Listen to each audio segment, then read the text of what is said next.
Ladies and gentlemen, we are back.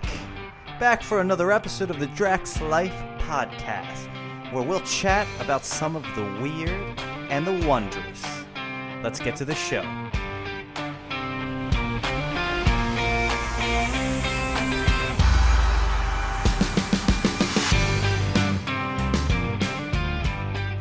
And we're live. All right, ladies and gentlemen, this is another episode of The Next Conversation.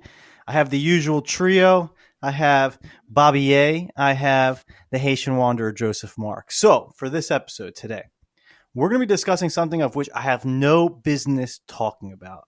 I literally know nothing about this subject, but I do have two guys who know a lot about it, and already they've kind of whet my appetite. We're going to be talking about FIFA and this enterprise that is like global soccer and the World Cup. Football, for those of you, I apologize.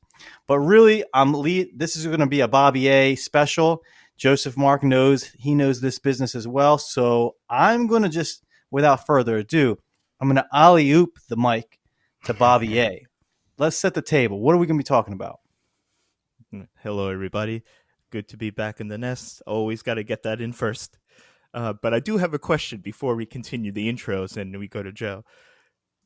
Chris, have you ever had, I know you're getting into the port wine scene, yes? Yeah, man, I had a glass of port wine yesterday. Yeah, there you go. Have you ever heard of Magnum? Not the condom, but have you ever heard of Magnum, the wine? Yeah, I have. But isn't that like is that a good wine or that's a champagne? No, dude. It is a wine, and it's from the Caribbean. It's a Jamaican tonic wine, which I highly recommend. Tonic wine? It's called the Jamaican tonic wine, yes. Wow. And okay. so I'll explain it a little bit. Both of you should start drinking it immediately. I'm telling you right now, and here's why. Interesting. It's a fortified wine, so it's similar to port in that it's a higher stronger. alcohol content. Yeah, correct. And it's stronger than normal red wine. It's like 18%.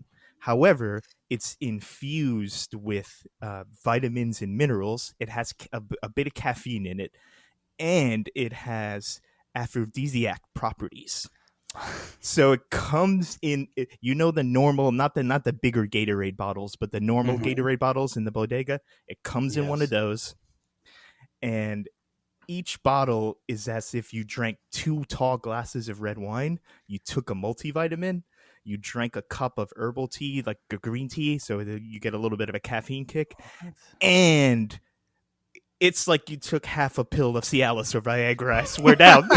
What in the? I did Matt, not. I want to say that this is probably something you can only get in a Bronx bodega or in Bed-Stuy. Am I incorrect in that? It's something you can only get in a Caribbean neighborhood, correct? In one of those bodegas. But I was to not last Saturday, the Saturday before. I've met a lot of people from the Caribbean in my travels through New York City and mostly watching football, which will segue into this conversation because the Caribbean has a big influence on the voting, but we'll get into that later. And I went to a house party with, which was mostly people. They're native New Yorkers, but their parents are all immigrants from the Caribbean. And I had 2 bottles of those, and I was flying afterwards. I'm telling you, it was. And then the next day, yeah, I know. And then the next day, I went to Football Factory, and one of my friends, she's from England. She goes, "What are you drinking?" And I go, "Magnum." And she goes, "I hope that's a soft drink." I go, "No, it's the opposite of soft. It's the very opposite of soft. That shit gets you going." Very intriguing. I have not heard of this, and if I get the chance to try it, I definitely will. I always like to try like a new drink. I kind of find it interesting how like different cultures have like different alcoholic beverages that they enjoy. So this sounds intriguing to me. I will have to try it.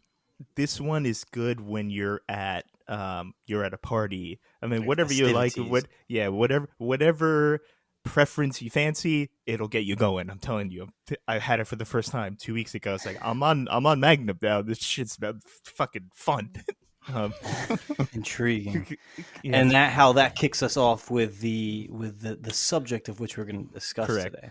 So this subject was born out of a new Netflix documentary series that just launched, I believe, last Thursday. So like 4 or 5 days ago.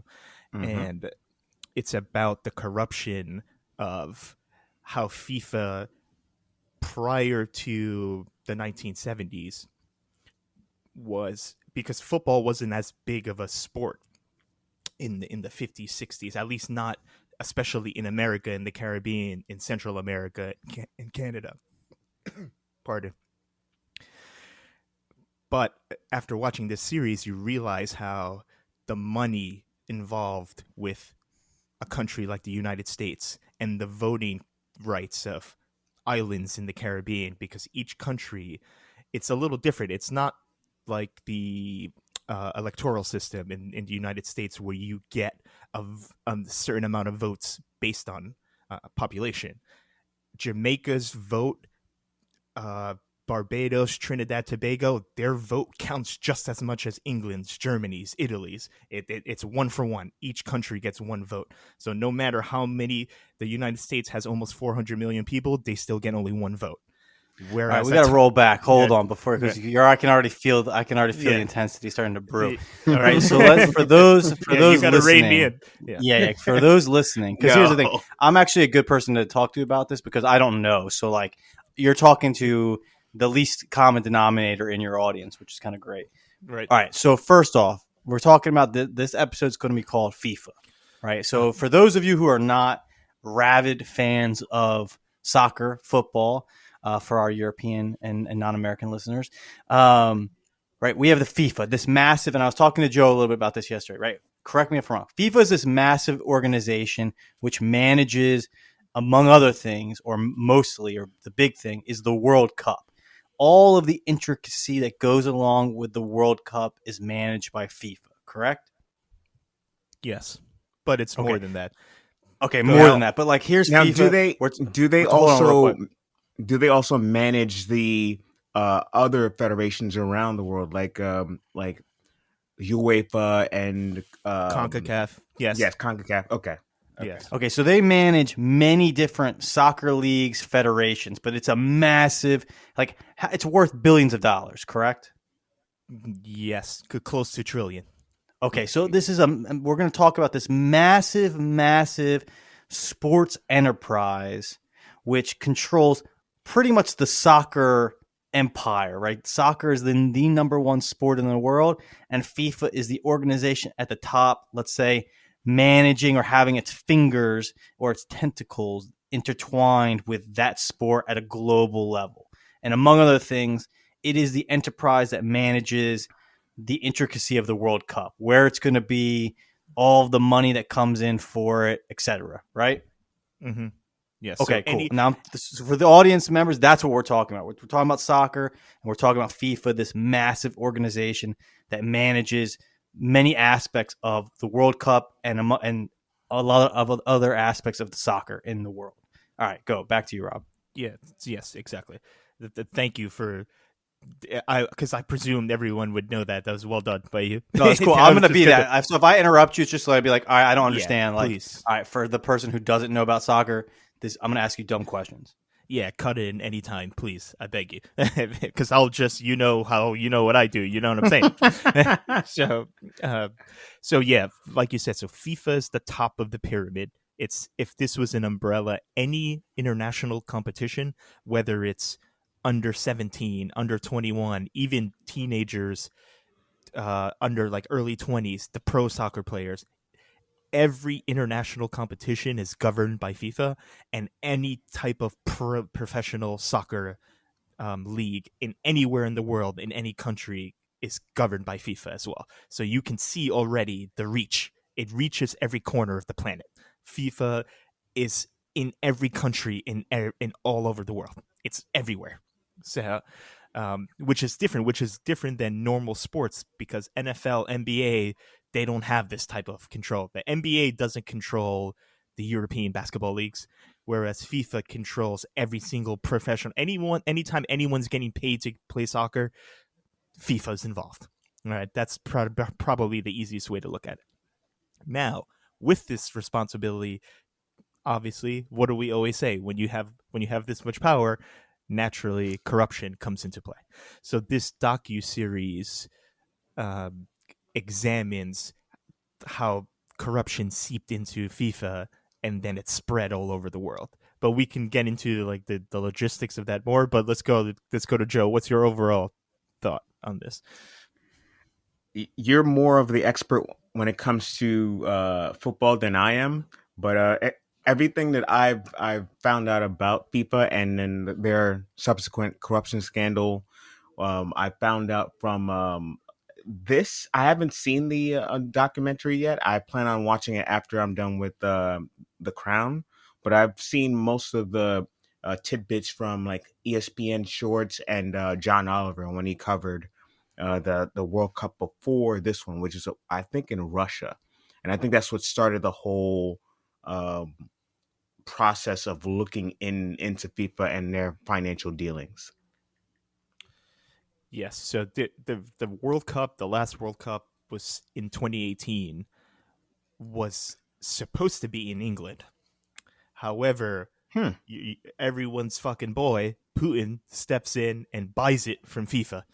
And then obviously the FIFA, all their high officials at that time were all still involved in the widespread corruption, which was part of awarding Qatar the 2022 World Cup. So prior to that, I would say in like 2012, 2011, Putin bought the World Cup. He stole the World Cup from England by just bribing all the FIFA officials to move it to Russia. Same with this one. This World Cup was supposed to be in North America. It was supposed to be in Mexico, US, and Canada this summer. But Qatar came in with all their money. And with all that, you get, with both those countries, with Russia and Qatar, you get the various, let's just put it lightly, human rights violations.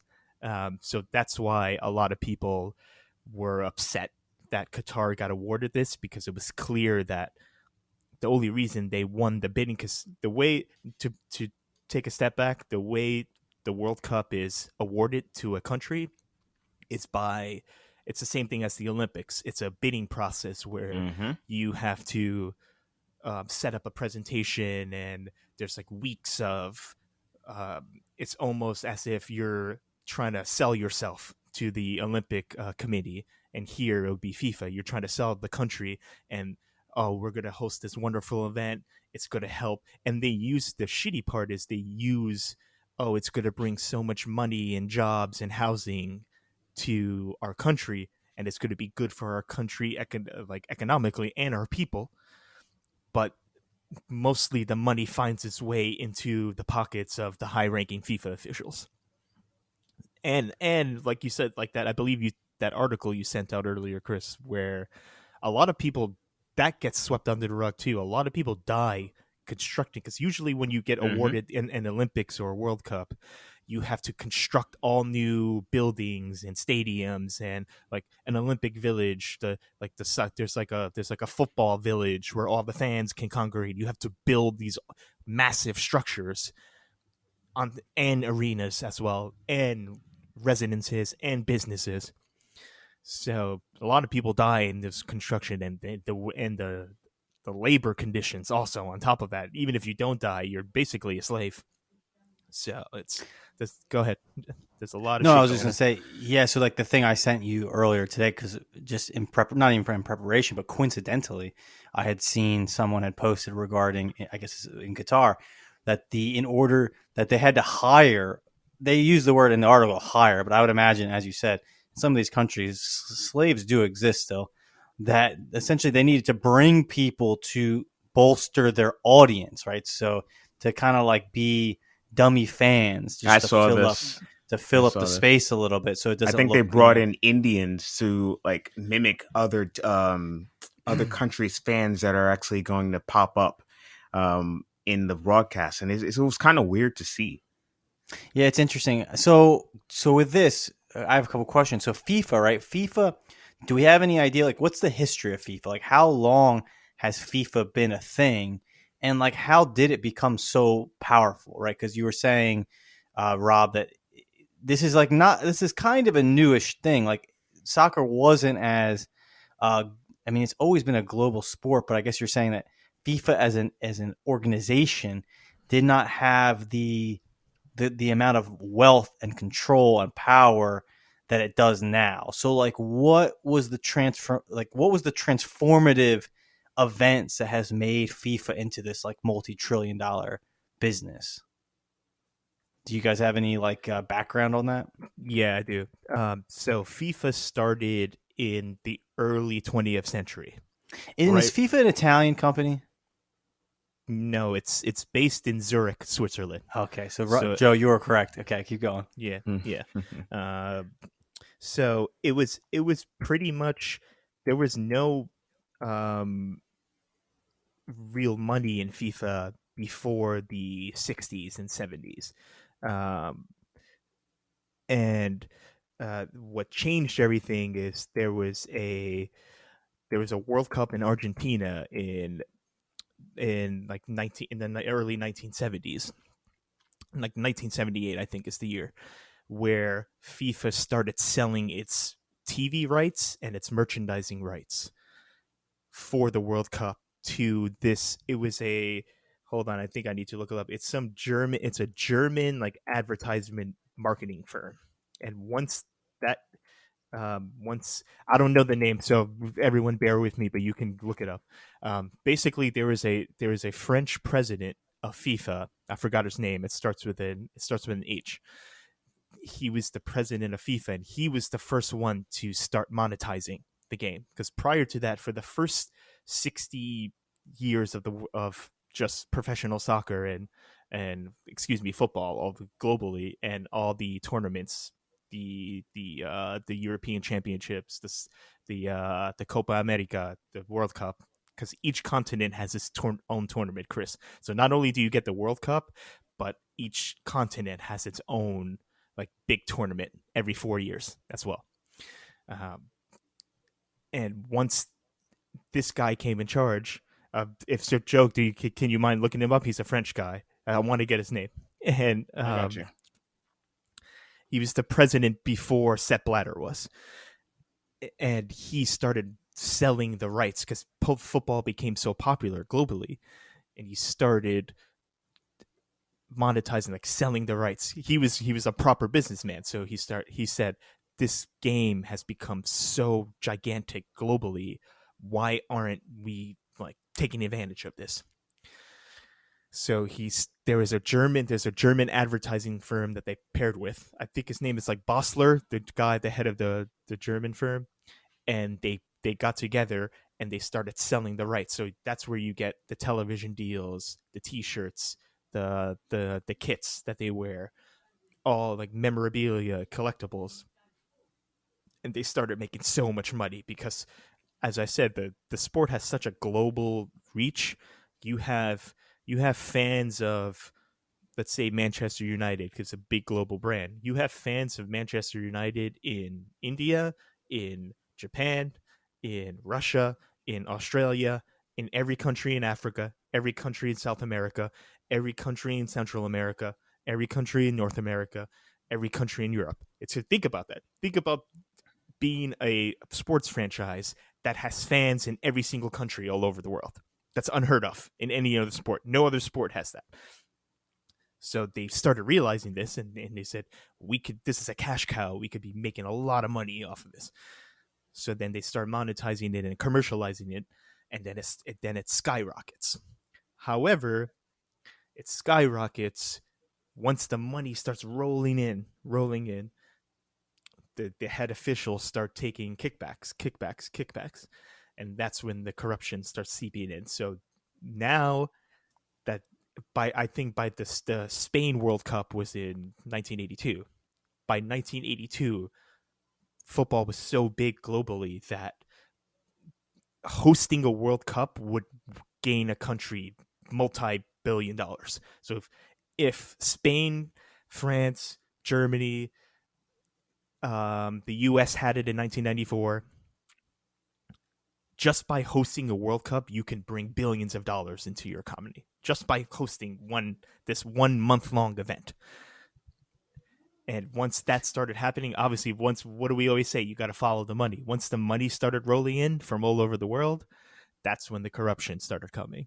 And that's when FIFA got so powerful that they were able to sway politics. And because they got so big and had so much financial clout, they were able to sway governments in terms of making policy and laws. They were able to, their connections, they were able to hide money in banks all over the world and stuff like that. So it actually... Yes. Go ahead. Go ahead. Keep going. So Finish your thought. What I want to say is that's where we can get into the sports washing part of it, and this is where I think FIFA is a good example because it mirrors. Like, I don't mean to sound like Alex Jones and all those guys, but FIFA actually mirrors what he says. A lot of things. Alex Jones is a fucking crazy man. I don't think anyone can deny that, but some of the things he says is true. A lot of the things he says is absolutely. He throws a lot on the wall, and then some things some of it stick. stick. And when it sticks, it really sticks. You're correct. And FIFA it's actually a great example that mirrors what he's trying to explain with like this global financial organization. But he's thinking more of like dark like control and stuff like that. Yeah, like the Illuminati. Yeah. But so FIFA's a little bit like it's not that level, but it definitely has connected the world through corruption and fraud what's the fraud? So like some of these things that you're talking about, right? So like what it sounds, because this they perfectly mirror, right, the Olympic. I forget what even the name of it, but like the Olympic bidding process, yeah. Well, not IOC. The bidding process, but the organization, the International Olympic Committee. Thank you. So, right, like there's a variety of probably dirty dealings, right? Because as you said, that it is a huge. It's not just with the Olympics, right? The clout that you get from having it, hosting it, right? Countries vie for that, but like as you said, there's also like economic benefits. Like I think. Don't the country who hosts the Olympics, they do receive a clout and potentially an economic benefit. Sometimes it's actually downside, right? Because now you're also forced to build infrastructure to support the bringing of all these people to your country and the hosting of them. But like as you're saying, so what is some of the dirty dealings? Like there's I guess the hiding of the money, which is one thing, which I think that's. If you have trillions of dollars, you're trying to find ways to like protect that money and hide it. That makes sense. But like, what are some of the other, not conspiratorial, but what are some of the accusations? Let's say that this biopic on Netflix, like, what are some of the things that they bring up in that program? So before I answer that, his name is João Havelange. I was just about to say. Yeah. He's and this Brazilian. is like but he's Brazilian. I was thinking the same thing. He's Brazilian. Of the FIFA? No, there's several presidents before him from when I checked. But he's the one from what Rob is saying, that ushered in this new kind of transformation, corporate FIFA. He was, if you want it, he's the one who changed FIFA into a criminal organization. Let's just call it the Michael Corleone of the FIFA empire. Correct. Yeah, exactly. That's a good. So he's the one who created the monster, basically. God. Okay, keep going. So yeah, go deep, because what does it have its tentacles in? Like, to me, it's like it's entertainment. It's soccer. There's the World Cup every 4 years. This is what I was trying to talk to Joe about. It's like, it's kind of weird. Like they do more than the World Cup, right? The World Cup takes place every 4 years.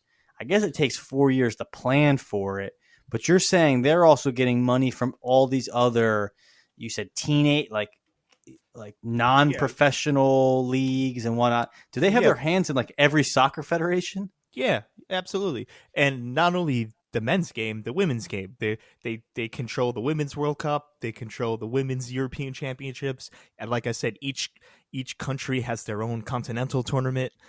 So there's multiple national tournaments every single year, which FIFA oversees. They govern all of that.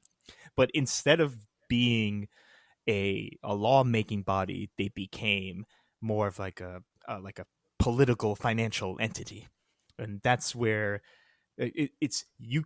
If they started aligning themselves with dictators, um, like the Argentine dictator from the in the 1978 World Cup. There was one story from the documentary where there was like an imprisonment camp, because this is when there was like an insurrection in Argentina against this dictator. What was his name? Vega, I believe his name was. Um, I think so. And there was an imprisonment camp right like 2 blocks away from one of the main stadiums, and people were dying. People were being tortured, and no, Jorge Videla, not Vega, Jorge Videla, and there was people were being tortured and executed like minutes away from a soccer game going on, right there. So they started aligning themselves with any government that will pay the most money. And the flip side, the good part for the governments and all these dictatorships and regimes were that they were able to like launder their reputation and cleanse themselves through football, through this tournament, through the sport. They can cleanse their image, quote unquote, to the public.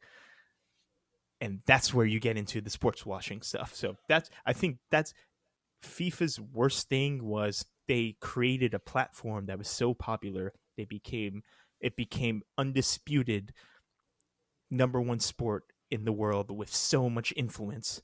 Like even look at Cristiano Ronaldo. I think if you asked 95% of the people that live on planet Earth, they would know who he is. And he has like 700 million followers on social media. It's insane. You think Brad Pitt has a lot of followers, or Lady Gaga? They probably have like 40, 50 million. Ronaldo has 700 million. There's more people know who he is than any human being on the planet. I think I would put money on that. More people know who Cristiano Ronaldo is than any other human being that's walking the earth right now. That's crazy. Yeah.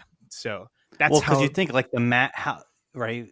Basketball, people, not every country follows basketball. It's not that important. Like LeBron James is a massive star, but there's probably parts of the world he can go in where he might not be recognized potentially. But Yeah. you're right. Like a huge the majority of the world follows soccer. And if you're a star at that level, like millions and millions of eyes are watching you, which is you're right. Like that's insane that 700 million people follow him, let's say on Instagram. And that's just not like what percentage of the population is on Instagram. Yeah, exactly. Not the full population. So I mean, even more people are fans who are following his life to some degree by watching the sport. That's crazy. That is can you imagine that? I wonder what that feels like. Do you feel pressure? You got to feel pressure with that many eyes on you. That's an interesting phenomenon. Keep going. I know. I do want to jump in. Go ahead. So in regards to the whole corruption scandal, I feel like it kind of the ball really got rolling in like 2010 when I think it was it South Africa that got it, Bobby? Yeah, it was South Africa. So we have all these countries that are trying to build up their name on the world stage, and like Rob said, and you have just this kind of atmosphere where countries are willing to do whatever it takes. That's willing to spend whatever kind of money to try to boost their reputation, to try to bring themselves up on the international stage for nationalism, for a whole bunch of different reasons.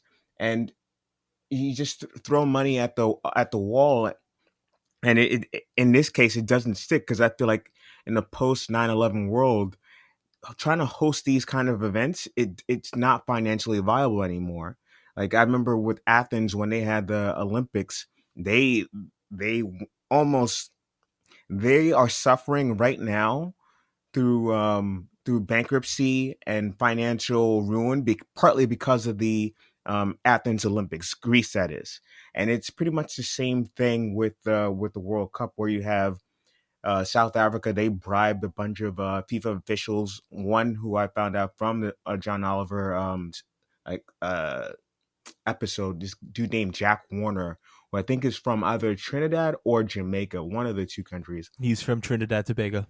Okay, from Trinidad. He was bribed like tens of millions of dollars to try to get his vote because he's an influential figure, I think, underneath Sepp Blatter, who was the president of FIFA at the time. Mm-hmm. And you had South Africa, and then you had Brazil, and then you had Russia and Qatar, and these are all countries that really are looking to put themselves up on the international stage. And a lot of these countries, they built facilities on the backs of migrant workers who were paid pennies on the dollar for all the work that they did, and a lot of they brought in even slave labor to try to build these facilities too. But even then, on a competitive level, a lot of these games were in areas where it wasn't really conducive to playing well. Like I remember hearing stories like in Russia that the pitches weren't all that great. It was kind of like a little swampy. They moved the Qatar World Cup from the summer, which is normally played, to November at the end of the month because of fears about heat. And I think they were worried about the same thing in Brazil at the time. Um, I just, I don't know. It's just weird to me how it's all done for pride, national pride, and you're just losing money. It's just bleeding money to all these people who have all these different kind of financial interests. And it took was like a weird FBI sting of all the people, of all the organizations in the world to try to take down international organization like FIFA, who was based in Switzerland, a European nation. I would never think that the FBI would get involved to take down all these figures who were involved in bribery scandals to try to award World Cups to these countries that probably should not have gotten them in the first place. Yeah, so this stuff I'm trying to like I'm definitely a fly on the wall of this conversation because a lot of this stuff is going over my head. But it is kind of interesting how like, this is like sports is entertainment, just to some degree no different than Hollywood or any other form of entertainment. It's kind of crazy though how in this day and age, because of the demand for entertainment, sports is entertainment. How massive these companies can become, and how in that they can become so extremely powerful. So like now you guys are talking about like how an entertainment business or an entertainment company has the ability to hobnob with the rulers of the world. And that's, to me, that's just kind of interesting. Like how how this has an effect on like global politics Mm-hmm. and like global relationships. Um, Joe, it's interesting you bring up the Olympics and how It's Greece ex- had fought to get the Olympics there, knowing full well, because if I recall, people were saying that this was not going to be a good thing. Like this was going to be a tax, like a an economic tax on their economy. And how you're right, like they're still seeing to some degree the ramifications of this one decision now. and the same That's thing crazy to me. happened. The same thing happened with Brazil. They had it Yeah, was exactly. honestly the way Brazil did it actually made a lot of sense because they had the Olympics, and then a couple of years later, then they had the World Cup. So they bundled it together. Mm-hmm. But even then, they have so many sports facilities that are actually just crumbling, that are not being used, that there are housing facilities that are not being used for the people of their nation, and it was only spent for like 4 weeks out of a year for them to just show off their Brazilian pride. And it's just doing a disservice to the people of those countries, where you're sure you get all wrapped up in the pageantry of a sporting event, But then once that sporting event is gone, then you have to deal with all the ramifications of crumbling infrastructure, tens of millions of, if not billions of dollars being wasted Mhm. on trying to clean up like waterways that they were going to use to try to shuffle people back and forth, building facilities for the athletes to actually be housed in. It, it's just it's just odd that you can have countries like Greece, like like Brazil, like South Africa, and in this recent case, Russia, with the a bunch of the little riots that happened during those games, and now Qatar with the human rights violations that seem to be being kind of shuffled underneath the rug. Okay, Yeah. so I'm gonna jump in real quick. Hmm. So because we've kind of made one contradiction, which I want you guys to kind of like talk about for a second. In one case, Rob had said that people vie and essentially bribe FIFA. Hmm. Probably the same thing happens with the Olympic Committee. I would imagine if you dig deep, For Yep. sure. to have definitely to have these events in their home country, right? Like they're paying money. Please come have this event at our place. And Rob had said earlier, because of the financial benefit that it could potentially bring. Mhm. Now, and I believe that. But also, Joe is rightfully saying that in many cases where these events have taken place, it has done the exact opposite. It has created longstanding negative ramifications. So, my question is, why do countries fight to have these massive events? In this case, let's keep it with the World Cup. Let's not even talk about the Olympics. To have this massive event, right? And we're talking third world countries trying to fight to have this event there. What is the reason? Is it because there's a financial benefit, or is it less tangible of like, this shows that we are moving up in the world, it's bringing eyes to our country? Like, yeah, why would a country like Brazil, who's maybe struggling in certain areas, fight to have this event? Is it monetary, or are the reasons less tangible but still very important? Because you It's both have said the opposite at two different points in this conversation. That's true, but here's the rub. It A lot of it is financial, and I'll get after that after I say this. A lot of it is the country wanting to show its cultural Hmm. traditions to the planet, because with events like the World Cup, you have, if you look at the television ratings, like the viewers, it's well into the billions, and with that comes, you get to tell stories about, because it's not just, oh, we're going to show one football match for 90 minutes. It's a month long of coverage. So even Yeah. channels Hmm. like Fox and ESPN and NBC and Telemundo, because Telemundo is under NBC. So anyone who, if you're not watching the World Cup in Spanish, I can't fuck with you. Because you better be watching that shit on Telemundo. I'm telling you right now. The best presentation of coverage.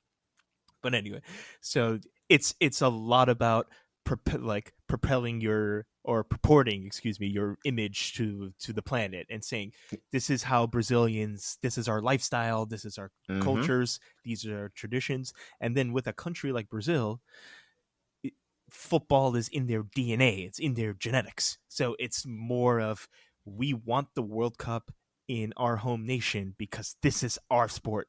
This is what every child grows up playing. This is, we want to win, and we want to win it in Brazil. So it's a lot about that. Now, on the flip side of that, you got countries like Russia, and Russia did the same thing, Joe. Russia had the 2014 Winter Olympics and then the World Cup right Hmm. afterwards. So they had a package deal as well. They probably bribed both of them. They bribed everyone. So for I do. Russia, Before you continue, I do mm, find it odd that the Olympic Committee doesn't get this kind of scrutiny that the World Cup is getting. it's probably because maybe it's the amateur status of the athletes. I don't know. That's a good Hmm. question though. I can't answer that. But that's my my immediate, just off the cuff guess would be, it's because none of the athletes in the Olympics are professional athletes. That's what, or most of them, because in Olympic hockey, there's professionals. Olympic basketball, so there's some professionals there. But anyway, um, so So, I, are there any like characters within FIFA that are kind of like? Is this a like? Are the suits of FIFA well known? Like, can you name names of? Oh yeah, like I know the president, I know this person, I know that person in this organization, yeah, or they're pretty public. Yes. and like Um, what are some of their personalities? Like, what is your take on like some of these people who run this massive enterprise? Okay, so but to tie up that last point, Russia wanted the World Cup to just show its dominance in world power, like very Russian thing to do. So you Mm-hmm. see what I'm saying? So there's a difference. Like Brazil wanted to celebrate Brazilian culture, Russia wanted to show like we're the best country in the world. All the best events are here. So Mm-hmm. that's why they did it. But in terms of personalities, yeah, like Sepp Blatter is probably the big one, and Michel Platini, who's from France. Sepp Blatter's Swiss. Sepp Blatter he's your classic Baelish Varys character. He's operating in the shadows. He's pulling the strings. He has a talent of making friends in the right places. If you catch All my right, drift. this is where I Yeah. wanted this to go. Keep Yeah. going, man. Who is this person? Tell me more. So Sepp Blatter he started as like a low level FIFA official under João Havelange, the corrupt the one who orchestrated I who love these names, man. They're yeah so menacing. and he escorted in this era of darkness and Sepp Blatter was started out as his glorified assistant. So he wasn't on the FIFA council. He wasn't on any tribunals or anything like that. Or what's the word I'm looking for? Like the FIFA, yeah, there's like a 12-member council, like a head council. So he started there, and he worked his way up until he became Havelange's he confided everything in Sepp Blatter because he was working with him every day. It was like Jon Snow and G.R. Mormont. You see what I'm saying? Does that make sense? That analogy. He was the steward. He was his steward, but he was Yes, being yeah, like he was being yeah, groomed for command. So and yeah, he was like a squire. yeah, exactly. Yes, But as he started climbing the ranks, he started to learn the lifestyles and the preferences and the behavior of all those who were much higher up the ladder than he was.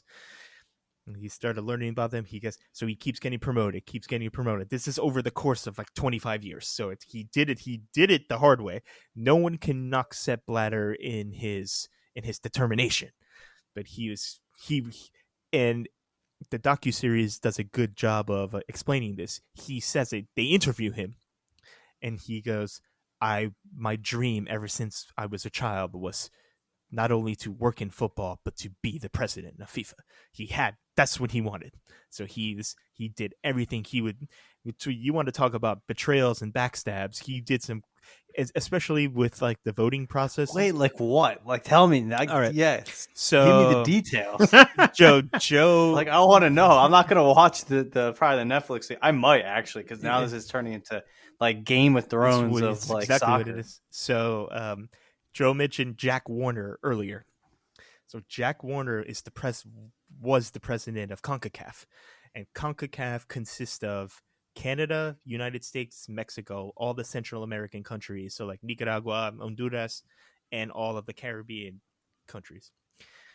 Now, this is where remember when you stopped me earlier, where it's like the voting rights. Sepp Blatter realized that it's like, wait a minute, why am I focused just on Western Europe, where it's like Italy, Spain, Germany, England, all like the powerhouse football nations? And he's like, when I can just go like go down and snake through the grass, get in bed with the Caribbean nations, and there's like 35 islands. They all have the same one vote that Italy does.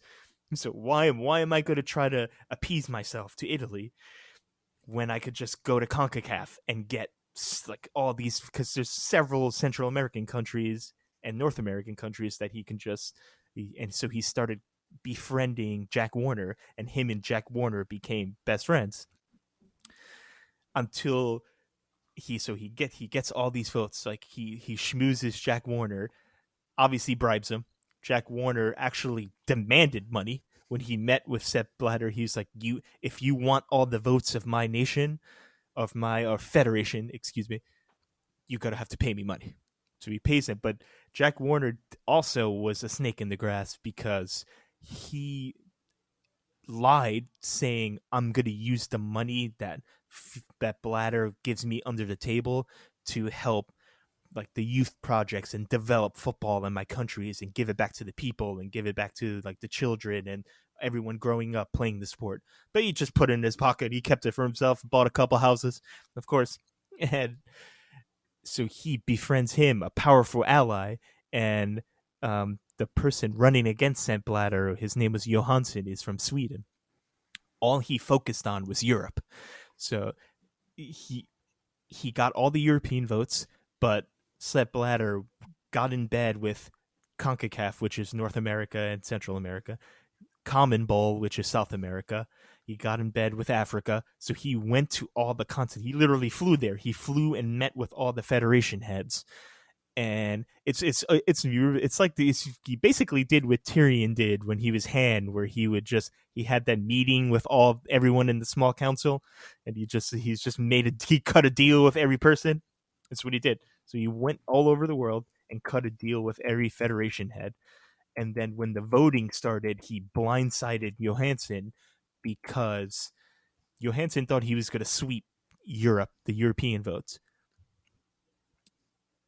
But Blatter, once everyone saw the traction that Sepp Blatter was making all over the world, they were like, we can't back if this is a horse race, I'm not going to back a loser. Sepp Blatter is clearly going to win. So then he started getting European votes. And there's 2 rounds of voting for president in FIFA. After the first round, Blatter didn't win, but I think you have to get 128 votes, which is 2/3 of all the countries that are registered with FIFA. Blatter had 110 and Johansson had 80 at the end of the first round, but Johansson knew that European countries had defected, so he literally went up to the podium and he conceded. He quit. He didn't even wait for the second round. So basically Sepp Blatter outchessed him by going directly, because a lot of Europeans look down upon like Western Hemisphere soccer because they think it's inferior. They think, oh, we invented the sport, we're better than you. It's like a colonial perspective. You know what I'm saying? Like, they like, we're better than them. They're peasants and commoners. We can go over and take all their gold and their women and take all their lands. That's what the Europeans think like. I mean, but they are better than us, though. What the hell does that mean? In terms of competition. Oh yeah, on the football pitch. Yeah. Yeah, but couldn't you also say that they also? I mean, some of the stars of the European teams are not from Europe. Yeah, a lot of them are South American, man. Right? Isn't some of the more famous ones are definitely not from Europe. Yeah. They might play on a European team, but they're not European. So yeah. Okay, so this guy, how long has he been president for? Of the FIFA organization? He was president for, I think, 17 years, I believe. But then he got impeached when the Qatar scandal came out. Joe, it's pronounced Qatar. Crazy. It's pronounced Qatar, Joe. I thought it was Qatar. No. The World Cup is coming up. It's Qatar. If you want to get native, it's Qatar. Yeah, you got to roll that R at the end. You got to cut with it. Yeah. So this organization has been. The more you talk about it, the more I'm having flashbacks to Game of Thrones. Like it is like medieval politics. Mm-hmm. So as I was thinking about what you were telling that very good story. This is the question that came to my mind was like these people who get into it, right? Like this guy, you've probably watched interviews with him. Did these people get into this because of a love of the game, and then over time it just like the business takes over their motivations, or is it like any other industry where certain people just see a gateway towards power and wealth? It just so happens that they entered into an organization that focuses on soccer, or is it that they come in love genuine love of the sport and a passion for it, and then they just get kind of consumed by like business in general? Does that make sense? It does. It's like a Hollywood producer. It's like some people probably just they went to school, they got MBAs or lawyers, and it's like I'm going to get into a business to try to make as much money as I can. It just so happens I get into a studio that makes movies, but like I don't really care about movies. It's just that's the thing that my business peddles. And then you got people who get into like those studios because of a genuine love of like entertainment and movies and TV. And then they just kind of get absorbed into the business side of things. But like at their heart, if they go back in their mind, their first love was actually like Hollywood or movies and stuff like that. From what I see with Blatter, it seems like he fell into it. From the things I'm just looking at it right now, it seems like he was into the Swiss Hockey Federation, and then he went over to the Olympics. It just seems like he fell into I would assume a love of sports and sporting, but then once he got into FIFA, then he really found his footing and got, I would say, he fell in love with he fell in love with The Game of Thrones. with the corruption. Yes. Yeah. All right. What about you, Rob? Yeah, I think Joe is right. Initially, it's I would say there's three types of people. There's the people that are, like you said, strictly in it for the business and the investment and the financing and like the equity and all that. There's people The in power. it, yeah, definitely the power and authority. There's people in it for just because, whether they're ex-footballers or not, they're in it because they just love the game. Then there's people that love the game that turn, and I think that's what Sepp Blatter is. He's the last one. He was initially he was in it because he wanted a job with FIFA. That's it. He didn't care about the chess game or the power or the money. But once he saw what was available to him, and his mentor, he was the protege. His mentor was the creator of the current money system that you see now. Mm-hmm. It tainted him, and he turned. So go ahead. Okay, so what I was going to ask you is like, so for you two guys who I know, Rob, you watch football, you watch soccer I would say, very passionately. Joe, I think you watch it, but maybe not as frequently I would say as I'm Bobby. more of a league soccer, like basically a British soccer novice. Everything else, I'd Dude, really. why do you love England so much? But that's a conversation for another day, man. So what I was gonna, because you do, man, you have like some infatuation with this country. No offense, No, but so my question was though, it's like if you could change one thing about FIFA or about soccer in general, like the sport, the entertainment, the business of it, like do you have like if somehow you became the president of FIFA tomorrow, is there some things that you would do differently or that you would change that you see as like a negative towards the game? Let's throw this to Robert first because I think this might be a question he's actually pondered before. mm-hmm.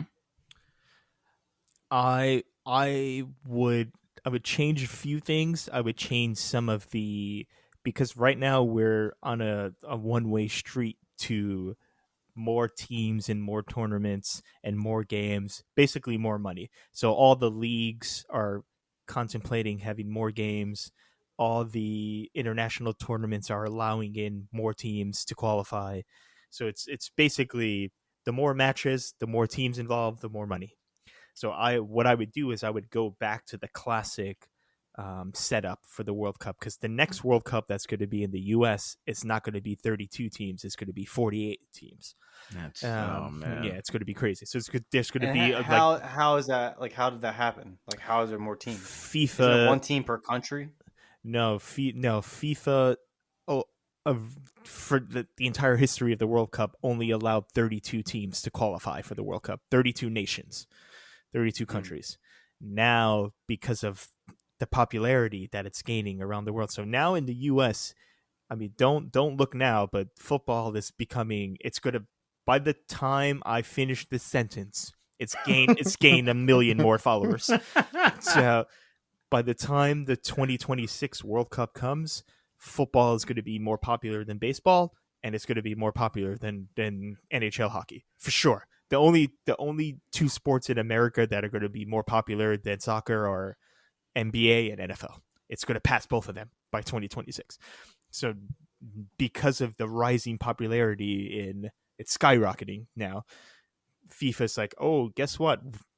There's going to be more money. Let's let more people. It's the same thing they do with the playoffs, Joe. So Chris, the American sports are doing it too. They're allowing more teams to qualify in the playoffs.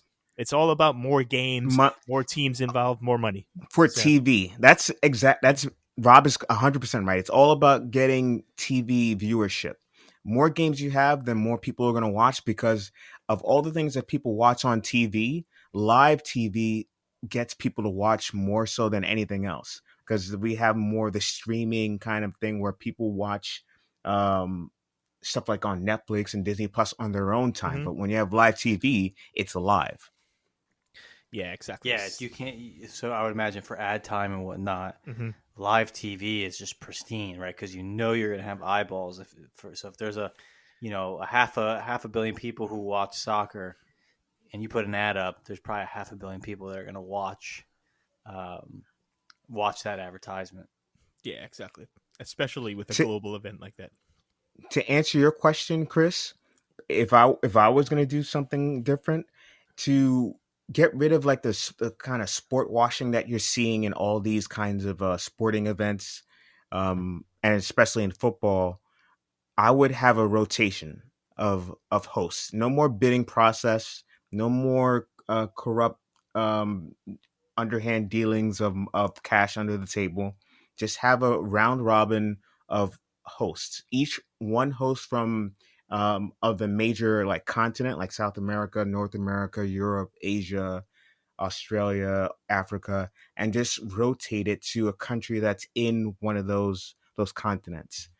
To me, that's the best, most equitable way to actually have a host, and you don't have all these like these countries that keep getting these events because they are the ones that are willing to spend the most money to get it. Yeah, but I guess that's kind of like unrealistic as well, because right, think about it. If you're, I don't know, 48th on that list, and it's every 44 years, that's like a few generations when you'll host the World Cup. I think there's countries out there that are going to say, you know what, if I'll pay money to skip the line. Yeah, but yeah, true. that's that right, because it's like it's not something that's happened every year. Because every year it's like you could maybe get people on board for that, but every 4 years is a long time. Like there's some countries that are just refuse to wait that long. Yeah, that's never going to work. It's there's too much at stake for everyone to just like patiently wait in line like that. No. Yeah, I mean, it's like, who knows exactly? It's like some of these countries, I feel like I don't know if we'll be here 48 like that many years from now. Yeah, that's it, Rob. That's kind of crazy. I didn't really think about it, but you're right. Like, I didn't realize how much soccer has grown in countries like America, where soccer was never the sport of the populace, right? It I wouldn't say it was, and how that's changing. Like, why is that changing? Like, of all the sports, why is it that soccer is becoming so much more popular in the U.S.? Like, what was the pivot point? What's gotten more eyes on the sport? The sport's been around. It's not like it's new. Like, why are people now watching it exactly. in the U.S.? This is a great question. So here's there's a myriad of reasons. But I think first of all, it's because now that it's on television, every every big league is on television every single week. Before, when we were growing up, and even when we were in fucking college, there was only one English Premier League game on every week, and it was Joe. Remember Fox Soccer Channel? It's like a defunct television channel that doesn't I exist remember anymore. There was only one game on every Saturday morning per week. That's it. Now you can buy ESPN Plus and you can see and Peacock. If you have ESPN Plus and Peacock, you can see every single English soccer game that takes place. It doesn't even matter if it's the lower leagues, the smaller divisions. So access, like people, it's more. Yeah. Because I think when we were kids, people who I knew who did follow soccer, like they'd have to wait. The hours were crazy. Maybe they could find a channel. So you're saying part of it now is like access, like with streaming services, with ESPN Plus. It's like if you're a soccer fan, it's like you can watch soccer and you can watch. There's always a game going on somewhere in the world. Correct. So you can see you can watch the Brazilian league. You can watch on beIN Sports. You can watch the Argentine league, the Brazilian league. You can watch on. I think ESPN has the Bundesliga as well. Serie A is on. It's on TV. Who's on Paramount Plus? I think it's Serie A. I think it's Serie A. Serie A is on Paramount Plus, which is owned by CBS, Chris. So you can watch any league. If I move from Italy to the US, I can see my team play every single game, all games, which was never possible before. So that's number one. Number two is the structure of the game. And I would say lastly is the culture. But number two, meaning football is there's no pregame, there's no 1 hour halftime, there's no commercials. So with the younger generation growing up, if you sit down at 10 a.m. to watch a football match, it'll be over by 11:45, 12 o'clock, and it's done. It's not like a baseball game where if it starts at 7 p.m., it can end at midnight. You see what I'm saying? So it's more efficient use of time. Like it's a standard amount of time. It's not going to go over that. Right. Now they do commercial breaks and stuff like that for a football game. No, not at all. Not at all. None. Zero. So that's one thing. And I know that you've brought that up with especially with hockey and how like you liked hockey because it's kind of a similar thing. Like it's a limited amount. Kind of was fighting. Yeah, limited commercials. Yeah. Whereas with football, it's football and basketball. I imagine it's so many commercials. It's almost built around commercials at this point. Yeah, the timing of the sport is built around the ads. Yeah, which is crazy. I have two reasons for the uptick in terms of popularity in the United States. Yeah. Also, wait, hold on before you do it. Also, the culture, like it's becoming cool. Like social media wise, like on the internet, it's becoming vogue. It's in vogue to follow football now. Correct. All right, go ahead, Joe. I think the influx of the change in demographics in the U.S. when it comes to the Latino population, I think is a big reason for the popularity surge for football in the U.S. I think they're bringing in, like Rob said, that culture here, and it's just kind of spreading. You have first and second generation Latinos that are playing and watching the game, and they spread that enthusiasm for the sport to other people that they come into contact with. I think the second reason I think is a huge thing that I think people always forget is gambling. I think Dude, I'm sorry, I want to interrupt for one second because it's about gambling. It has become crazy to me. It's like I just noticed this in the last couple of years, and you guys are probably gonna be like, dude, you're an idiot. Like, come on, where have you been? But gambling and sports gambling and how I guess the laws have just changed where I see sports gambling commercials all the time. Like I watch the UFC and it's the only sport I really follow where they have gambling commercials. And then I also sometimes stream things through illicit means and I will be watching something via a British stream, and you just see even how much more commercials there are on gambling. Oh Like yeah. it is kind of crazy how in like Europe, how big sports gambling is as an enterprise, and since it's I guess less frowned upon, like just how many commercials there are for sports gambling. It's kind of crazy. It's like, teenager, like it's almost like a family commercial, and then you find out it's like, oh, this is for, X company that's a sports gambling company. Kind of crazy. Sorry, I that's my think tangent. I think Europe kind of pioneered the just getting away the taboo nature of gambling. I think they pushed that into the forefront, and now all these other countries are realizing, okay, we Nah, can. man, I think Asia's been about gambling far longer than Europe Yeah, or for a any other long time. country. But anyway, keep going, man. But there's no taboo when it comes. There's no longer as much of a taboo when it comes to sports because it's not deemed to be hurting the integrity of the sport when you have gambling involved. I think Oh yeah, it also probably increases. Like they probably at some point, sports gambling increases viewership of I think sports. it I imagine. 100%. Absolutely.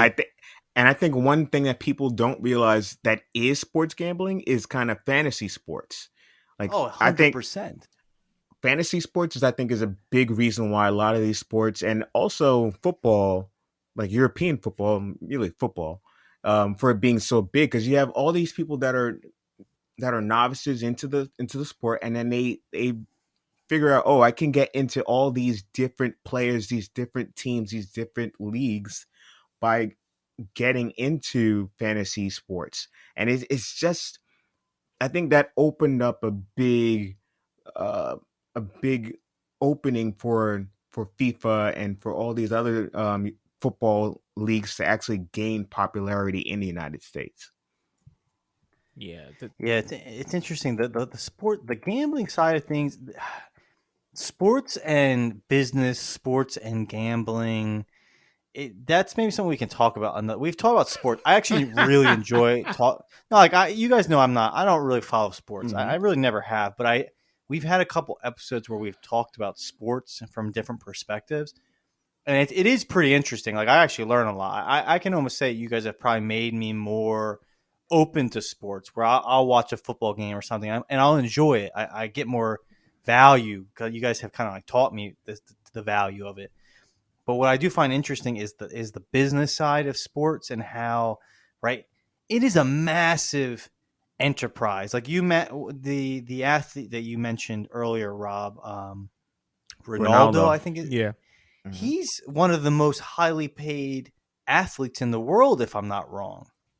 Oh yeah, easily. If you combine his like what he makes from like Nike and like his marketing stuff. Yeah, I mean promotion, all his Uh money from the team and sponsorship. yeah. Like I think he might make more money than like LeBron James. I think he might be one of the top paid athletes in the world. And it's kind of crazy. You're right, because like with soccer, I can see FIFA trying. I can see the dirty deals. It makes sense because you're right. You're creating all of these eyes. Like you said, he has 700 million people follow him. It's Almost a wild. It's billion wild. people are connected to him on Instagram. And that's because the sport itself is so massive. And if you're FIFA, you're benefiting from how large that sports viewership is. And it is kind of interesting, like what happens when North America, that however the population of America, the population of Canada, these other, like it's almost like colonization. Mhm. It's like sports entertainment colonization, right? Every country or continent that you can turn over to the sport of football, like that's money, that's eyes. Yeah. Um, And that's America very is it's the very interesting. yeah, and America is the golden goose. That's what everyone wants. And Oh yeah, and China. we're the emerald, right? Yeah. Yeah, Asia and China. Yeah. I always found it interesting with like movies. A movie can bomb in America, but if it succeeds in Asia, Oh, you're making it's mad money. Yeah. succeeded. Yeah, Yeah, so no, to very interesting. so to your point, Chris, that's why a lot of teams want to sign Ronaldo, not because he's good, because he's regressed as in terms of on pitch performance. In terms of a player, he's still good, but he's nowhere near what he was when he was arguably the best player of all time. Yeah, You he's past his prime, or well, he's on the tail end of his prime. but teams are still like slitting each other's throats to sign him, because as soon as you sign this man, you sell $700 fucking $1 million worth of like merchandise. I mean, instantly. So you see, he's. I'm exaggerating a lot, but you get what I'm. You get the point. As soon as you No, but sign you're this right. man, It's like you're bringing it's a brand. all of Yeah. the eyes exactly. You're well, it's like Beckham, if I recall. Like He's the same. he He was the wasn't the same way. best soccer player, but he had a huge following, and that made him very useful. Like, isn't that why they paid him so much money to come play on like an American team? Yeah, that's why the league actually changed. If MLS changed the rules so that Beckham, they changed the way the structure of the entire league was, just so they can get Beckham over to Los Angeles with his Spice Girl wife, with Victoria. So That's they crazy. wanted them both in LA, because now all the eyes are like, oh, David Beckham plays in MLS. So that, yeah, he made a stupid amount of money for he made like 20 times more than the next highest paid MLS player. Yeah, It's crazy. as you were talking, this is a conversation for another day, but about baseball and the changing rules of baseball. And I wanted to ask if, like, has the game of football changed in this entertainment age? In now that there are commercials, now that you can stream, has that in a sense affected the game itself, or has like the game of football, of soccer, pretty much maintained? Is it relatively pure? Like, is that another reason why people like it? Is that it kind of hasn't been changed or doctored? It's kind of stayed true to the roots of that sport. Yeah, I'll take this question first, but I'm interested to hear Joe's take. I think that's one of the largest appeals. That's an excellent question. And that's what I would do if I was the FIFA president. I wouldn't change anything. I would just make sure everything stays exactly the way it is. Because now that there's an influx of American money, a lot of American owners are buying football clubs all over the world. Mhm. A lot of Saudi investment groups are buying football clubs all over the world. And you know what they want to do, Chris? They want to turn every soccer game into the Super Bowl. We want commercials Yeah. every 20 minutes. We want Beyonce on stage doing a 1 hour halftime show. We want this. We want a plane. We want like jet planes flying over the stadium before the game. They want to Americanize every football match. What I would do, and what all the purists want, which is a good word. I think soccer is. I keep saying soccer. It's not soccer. It's football. Yeah, it's football. Football. Football is such a good sport because it's stuck to its roots for the last 130 years, and it hasn't wavered. The only thing that's changed is now that there's technology, they've introduced video replay where you can overturn things, like decisions made by the referee. That's really the only major change. Everything else has stayed exactly the same as it was in the 19th century when it first started. So, So you're gonna hate my take, Rob, yeah, because I think if the U.S. continues to get involved in football, I think they're gonna do a U.S. type of thing where if you notice all the other U.S. sports, they've tweaked their rules to make it more scoring friendly. All of the sports, even like you said, Chris, with Major League Baseball, they're tweaking the rules to make it more fast twitch, fast moving, so that the younger fans can get into the game. I think that if football gets bigger, like MLS gets bigger in the States, it's it's going to inevitable. Yeah. be it's going to be tweaked where they're going to try to get more scoring in the game. I can see it. Yeah, so they're gonna. I agree. But they'll also be, instead of just halftime, they're gonna stop at the 25th minute mark and they'll go to a commercial break. There'll be like a I don't, TV timeout. They might try I to do don't that. know. I think there's going to be just like the Super League stuff in Britain. I think there'll be a backlash if that happens. Yeah, I just think they're going to tweak it to make it have more scoring in the game. yeah. That's what I would see Like the happening. rules. So what? what they're trying to do now a little bit is, I mean, Chris, you can jump in at any time. We're just gonna, it's just us. No, I'm just listening. Yeah. No, because it's like that's why I was curious. Like I know, for example, I watched something actually on baseball and how they were changing this. They're literally changing a Purposely, sport yeah. that hasn't been changed in a long time, and they were explaining it. And it was to incite speed, to increase the action, because let's say, and they're also losing potentially. younger viewers, so they want to try to get But them back also by the doing thing I that. found interesting with that, and I don't know if it really applies to soccer, was that they, at least when I was watching, I was like watching with a friend, and it was like their ESPN commentators were talking about it. But in the game of baseball, it was that in some sense, the players were becoming lazy, where there were, I don't want to say shortcuts, but there were ways of which you could position yourself and setups, let's call it, that minimize the amount of movement you had, like literal physical movement you had to do. Where I guess like I don't know. I don't know the game of baseball well, but like a shortstop might play a little Yeah. bit, Talking about the shift. a little bit Yeah. further. The shift. Yeah, and it's they're like, all getting- right, so now it's like he's in the outfield, but he's not in the outfield. Like it was pretty much minimizing the action, I don't right? see The that. movement. I don't see that Go ahead. happening in football. What I would see what happening in football is them like maybe narrowing the field, the pitch. I can see them like trying to bunch in the players so that there's more movement of the ball. That's the only thing I could. I don't So see actually that making the field smaller. which I believe is the pitch, Yeah, smaller. yeah. And do you think, like, I guess that's another interesting thing with the game of soccer, is that it is, since it's beloved by such a large portion of the There's going to world, be a backlash. and it's so rooted. Yeah, it's like, is that something that's even possible?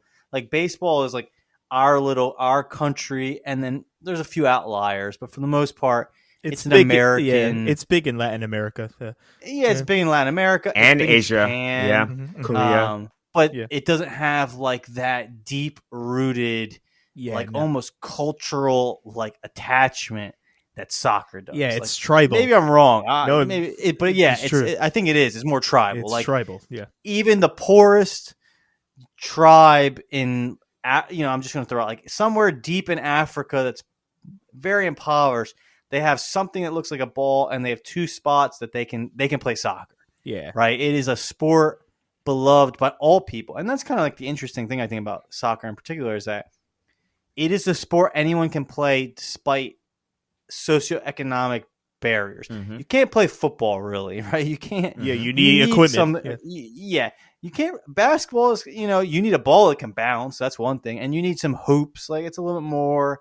It's not. It's in more the soccer realm where you don't need so much. Hockey, forget about it, right? Unless you so have some expensive, deep yeah. pockets, right? You can't play that game. Mhm. But football, right? You need something that you can kick.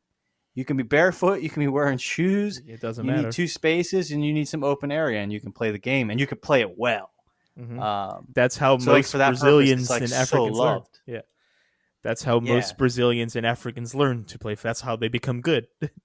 They play barefoot in the sand and on the dirt in the favelas of Brazil. Yep. Yeah, interesting. Yeah. All right, guys. So here, we're gonna wrap this episode up. But like, what are some final thoughts? Like the FIFA thing is kind of interesting. Like I might need to watch the documentary, because it is kind of interesting how. Well, no, because like, dude, anytime that you have a company that's worth nearly trillions of dollars, those people have a lot of power. Like money equates to power. Whether it's your supply of money is coming in via entertainment, or you're a Silicon Valley technologist building missiles. You know what I mean? It don't matter. Money's power, whether you made it from entertainment or technology. So like that's interesting, because there's going to be some Tyrion Lannisters, some Baelish characters in that story. They're everywhere. So I might need to watch that. But anyway, yeah. So final thoughts. I'm going to throw it to Joseph first. What are your final thoughts on FIFA, football, the upcoming World Cup? Yeah. Give us your final words. I think in the kind of nationalist kind of fervor that a lot of these countries have right now in this moment, I feel like an organization like FIFA, they're taking advantage of these countries and just taking their money so that these countries can show off their culture to the world. Why didn't you bring that up earlier, man? That would have been some interesting stuff to talk about. Yeah. That's an interesting angle. I had not thought about that. But keep it's going. just something that I've noticed, like since the 2000s. Just a lot of countries are putting out this kind of like this aura of nationalism, and it's FIFA is just they're just feeding into it. Mm-hmm. And I think the only way to get rid of that from the FIFA angle is to just get rid of FIFA or get rid of them monetary incentive for them to feed off of that. And I think doing something like the round robin thing would be the best way to go. Like you said, I don't think it's going to happen because I think too many countries are going to want to show off their cultures to the world.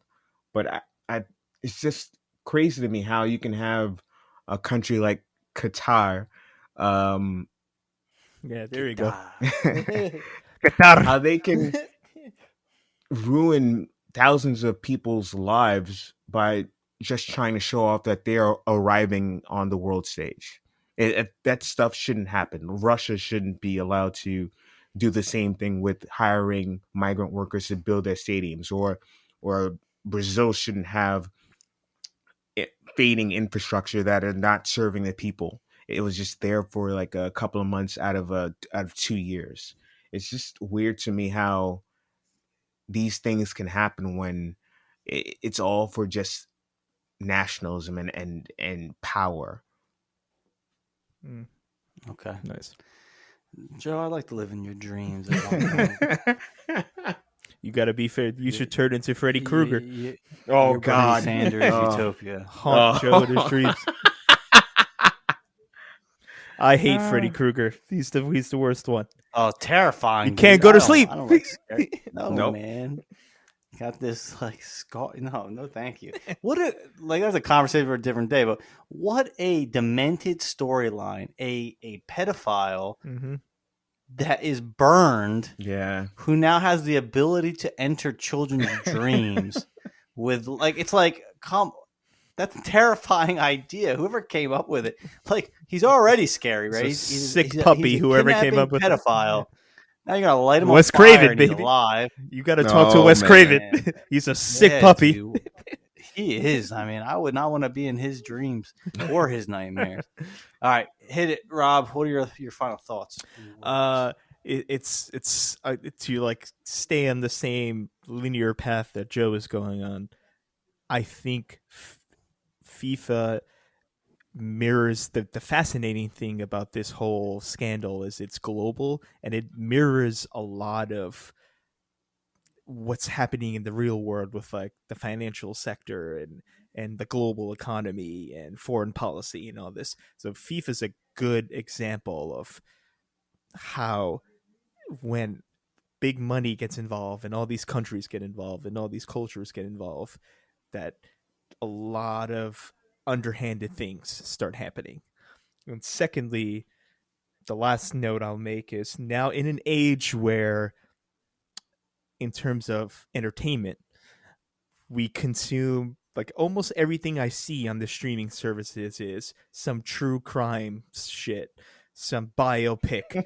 But Whitney Houston is getting another like Netflix movie. I think it's enough with the biopics already. Like someone do something original, please, for the love of God. And it's either never gonna happen. Yeah, it's either some superhero bullshit, true crime, or a biopic about some sad. Everything is sad and depressing.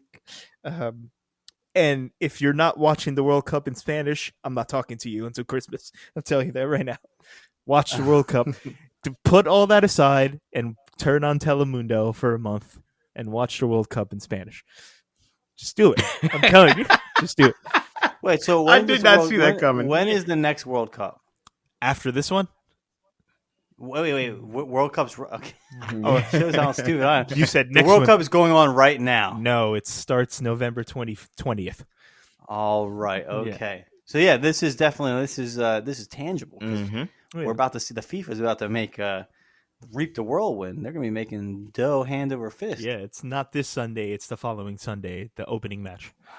And I have Peacock, so I might be watching some. Is it going to be on No, Peacock? it's on Fox. No, it is on Peacock, but it's only in Spanish, so that's better. Because I'll watch it. NBC I'll watch owns it. Univision and Telemundo. 'Cause I don't even I don't even know Spanish, but I can read the body language. Oh no, They you're speak gonna with their have body. you're gonna have so much fun. First of Wait, all, wait. So Fox has it in English, but Univision has it in that's in I didn't the think they would do Spanish that. the Spanish rights, yes, correct. That's Great. interesting. And also, Wow. Chris, How the cerveza? yeah, Go ahead. the presenters, like the commentators in the studio, are all beautiful Latin women.